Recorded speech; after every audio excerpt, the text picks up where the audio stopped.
عجیب دور آ گیا ہے کہ آج کل جس انسان کو بھی دیکھو وہ آپ کو پریشان نظر آئے گا۔ ظاہری بات ہے، عالمی طور پر جس مہنگائی نے پوری دنیا کو متاثر کیا، آج اس نے ہمارے ملک کے اندر غریب کی کمر توڑ کر رکھ دی ہے۔ ہر شخص پریشان ہے، وہ دن رات کی روزی روٹی کے لیے سرگرداں و حیراں و پریشان ہے اور کوشش کر رہا ہے کہ وہ 2 وقت کی روٹی کو پورا کر سکے۔ تو عزیز دوستوں، اسباب کے معاملے میں تو الحمدللہ بہت سے لوگ نوکری کرتے ہیں، اگر جن کی نوکری نہیں ہے تو وہ تلاش کر رہے ہیں اور مختلف کام سر انجام دے رہے ہیں۔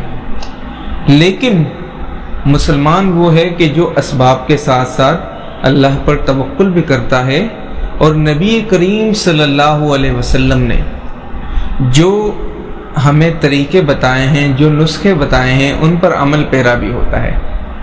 اس سے یہ ہوتا ہے کہ اللہ تعالیٰ کی برکت بھی آتی ہے اور مشکلات بھی دور ہوتی چلی جاتی ہیں۔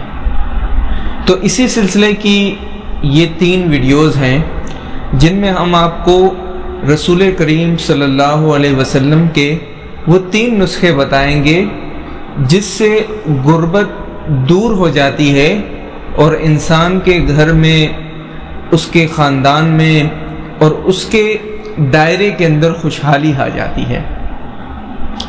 اگر نوکری نہیں ہے تو انشاءاللہ اللہ سے امید ہے اچھی نوکری لگ جائے گی، گھر نہیں ہے گھر مل جائے گا، جیب خالی ہے تو انشاءاللہ اللہ تعالیٰ کے خزانوں سے جیب بھر جائے گا۔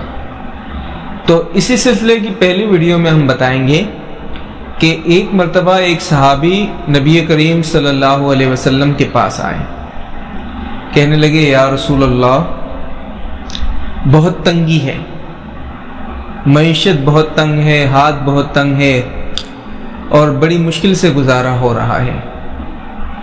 تو اللہ کے نبی نے اسے کوئی لمبا چوڑا وعظ یا ہمارے موٹیویشنل اسپیکرز کی طرح بہت زیادہ لمبا رستہ نہیں بتایا، کیونکہ آپ کو یقین تھا کہ اس صحابی نے محنت تو ضرور کی ہوگی، رزق کی تلاش بھی کی ہوگی۔ آپ نے کہا بس آپ ایسا کریں کہ ہر وقت باوضو رہا کریں۔ کتنا آسان سا نسخہ ہے، کتنا آسان سا کہ ہر وقت باوضو رہا کریں، اور باوضو رہنے کی برکت سے انشاءاللہ اللہ تعالیٰ آپ کے تنگ دستی کو دور کر دے گا۔ وہ صحابی چلے گئے اور جیسا کہ اللہ کے نبی نے ان کو بتایا وہ باوضو رہنا شروع ہو گئے۔ کچھ عرصے بعد دوبارہ آئے تو وہ انتہائی خوشحال ہو چکے تھے، مالدار ہو چکے تھے۔ کہتے ہیں یا رسول اللہ، اللہ تعالیٰ نے تو کایا ہی پلٹ دی۔ عجیب معاملات ہو گئے کہ پہلے پیسے ہاتھ میں نہیں آتے تھے، اب اتنے آ گئے ہیں کہ مجھے معلوم نہیں ہے کہ اسے خرچ کہاں کروں۔ سبحان اللہ۔